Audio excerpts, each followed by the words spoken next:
Simula na ngayong araw ang service contracting ng pamahalaan sa mga pampublikong sasakyan. Bukod sa siguradong kita dahil sa pag-arkila sa kanila ng gobyerno, magbabayad pa rin ng pamasahe ang mga commuter pero discounted ng 20%. Ang detalye sa report ni Clazel Pardilla.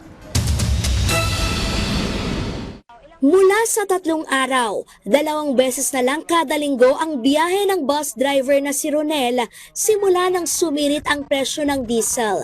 Ang resulta niyan, Bawas din po yung may papadala ma'am sa mga pamilya. para matulungan ang mga operator at super na magkaroon ng disenteng kita habang nasisiguro na may masasakyan ng mga commuter.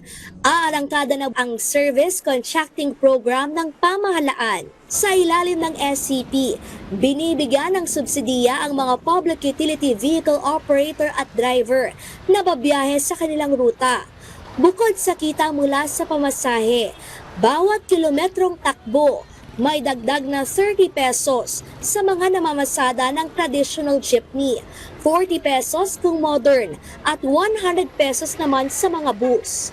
Malaki pong tulong sa amin yan ba para makabawi ng konti sa pagtaas ng diesel nung nakaraan. Pambili na yun ng ano, sir?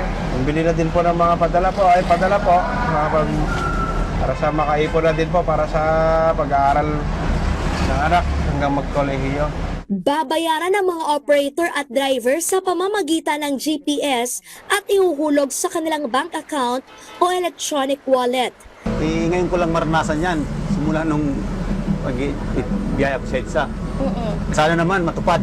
Within 3 to 5 days po, babayaran na po kaagad ng LTFRB. Ito po yung we're trying to make the most of this kasi po ang importante dito, hindi lang ho yung programa, yung urgency at saka yung pagkuha nila ng pera. No, kailangan mabayaran sila. Ang kapalit, kailangan mamasada ng hindi bababa sa 100 kilometro at magbibigay ng 20% ng diskwento sa mga commuter. Kailangan po nila maglagay ng karatula sa kanilang sasakyan na sila ay kasama sa service contracting program para ma-identify po ng mga pasahero na sila yung sasakyan na magbibigay ng discount. Kaya ang 42 pesos na pamasahe ni Nora mula Dasmariñas hanggang Veteran sa Quezon City, magiging higit 33 pesos na lang. Ito para pang dagdag pangkain. Malaking tulong yun kasi pandagdag din sa mga allowances pagpasok sa school. 800 million pesos ang inilaan para sa service contracting program na magtatagal ng 2 linggo. Humiling na ang Transportation Department ng karagdagang 5 bilyong piso para pahabain sa 3 buwan ang programa. Inaasahang mapakikinabangan ito ng 15 milyong pasahero kada araw sa buong bansa. Sasalubungin ng implementasyon ng SCP ang 3 araw na tigil pasada ng ilang grupo ng mga tsoper.